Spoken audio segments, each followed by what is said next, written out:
Okay, so in this video I'm going to do a quick look at Toyota Coaster reversing gear sensor. Now when this gets pushed in by the gearbox, these wires get connected. It connects to the reversing circuit and turns my lights on and my buzzer. Now I just got my bus back from the gearbox mechanic. They've just redone the gearbox and they've put a new sensor into it, but I get the feeling they've put the wrong one because it wouldn't work, and also the cable was pretty shitty and all the rest. So what I've done here is I bought this one from Repco. It cost me a total of I think about 50 bucks, and then I basically put this plug on so it can be removed next time, and that was an extra 10 bucks, so 40-50 bucks all up. Now I want to show you what happened. So this is a Toyota Coaster 1HZ 2000 model, and when I got it back they said they disconnected the battery, but I get the feeling they've disconnected the wrong battery. So they've actually blown a circuit, and the circuit they've blown is for the instrument cluster. So when I turn my key on and start the vehicle, I have no temperature, no speedo, and no tacho. Probably a few other things as well. So what has happened is when they were trying to connect this, they've touched on an earth and it's had positive coming through, blowing the fuse. Now for Toyota coasters, you might have a couple of fuses around the ignition there, but your main fuse box is over here, and I'll show you that in a minute. And you've also got another fuse box down here. Okay, we didn't find the fuse there. We found the blown fuse here. Okay, and it was Gage's 10 amp Gage's, which is located right there. And I checked all my other fuses, they were all good. So we've got a new fuse in there, and we should be good with our gauges again. I've checked them and we are, just by checking that it's not blown now. Now the gearbox sensor's a whole nother problem. Okay, and I'm just going to put this one back in, and then I'm going to show you where the gearbox sensor lives and how hard it is to get out. It lives under there, right under there, so far you can't even see. So I'm going to get under there and I'm going to show you, because I've got to put this one back in, and then this was able to be removed. I'm using an adjustable. Okay, I think it's like 27 mil. Does it tell me? Yeah, 20 something. I was able to get this out without needing to pull the whole box out again. Now to pull the whole box out, just put in one sensor is a huge job. Okay, so our other fuse box is there, and there's one next to the battery as well. So 1, 2 and near the battery is where your fuses live on the Toyota Coaster. Now let's get underneath. Just walking around. Okay, so to do this we're going to need a multimeter. We need to put this on buzz. We need to test it. Okay, so we're going to test our switch before we even put it in. No contact at the moment, but when I push this, we're getting contact. So that is our reverse gear right there. And let's climb under this. Basically just put the coaster on a bit of an angle. Okay, so this sensor lives up here, and I'm going to try and put my hand in there so you can see it, where that washer is. You can see that washer? That's where this lives, right here. And it was able to be got out without removing it, which is a huge thing. And I want to show you the wiring for it as well.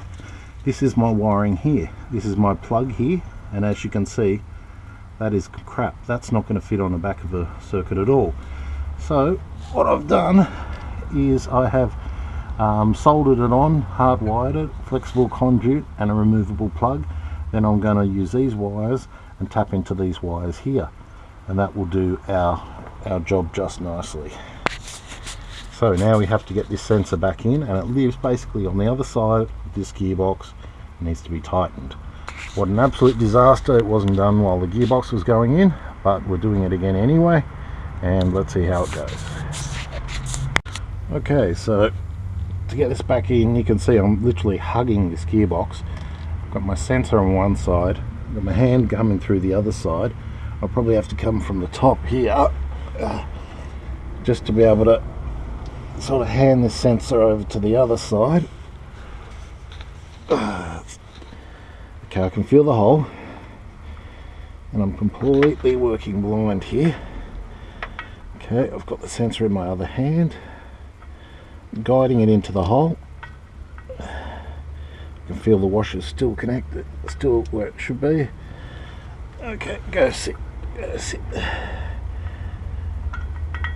Okay, and I'm just working it down into the hole now, and I believe it's sitting on its hole now. So now I need to tighten it up. I need to do like 5 or 10 revolutions, then hit it with a shifter and then connect the wire. A lovely job. Okay, so I've hand tightened it all the way in, and you might be able to see my shifter there. It's the only position you can get this sensor back in. It took me about half an hour to get it back in. Took it out of gear, and now I've hand tightened it. The cable will round and round itself, and I've had to slowly by slowly untangle it as I've tightened it. I can only get like one finger and one thumb on it, and I've tightened it all the way in. Now I'm just doing the final tighten. It's in there tight. Okay, so the sensor's been put back in. What an absolute nightmare. And you're probably just looking at a big gearbox right about now. I'm just feeling the cable, making sure it's okay. And it feels pretty good. Making sure my flexible stuff is on there and it's not going to rub on anything. Flexible conduit is what I'm using. Okay, I'm happy with that. That comes down. I'm just going to grab, here's my terminal here, as you can see, if you can see it. I'm going to grab my meter and the cable should be somewhere around here. There it is there. Now I'm going to do the most important test. I am going to check that this is flicking the switch. What a job. I'm going to check it's flicking the switch. So I've put a connection about here. I probably should have made it longer. Here's my connection here. It's a waterproof connection, just something you buy. I've connected that. Now let's put a meter across it. I've extended the cables, so that should be enough cable with the flexible conduit. We could just go straight onto this one here. 1, 2. That'll work as my meter, and let's test if it works. Climbing out. Climbing out from under a bus is never fun.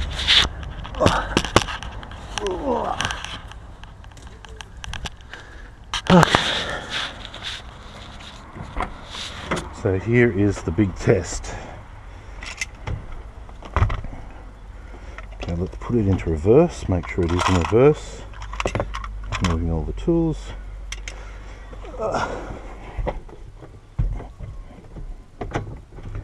So, second, third, that's reverse. Come on, baby. Oh, look at that.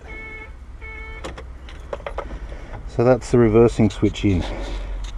So basically, if you do have troubles with your dash not working, go to that fuse box over there, check the red ones, 10 amp. If you've got problems with your reverse lights not working, check that 10 amp there. If not, it could be your switch or those wiring that I've just shown you and that I've just replaced. Thanks for watching. I hope you never have to do this. What a job.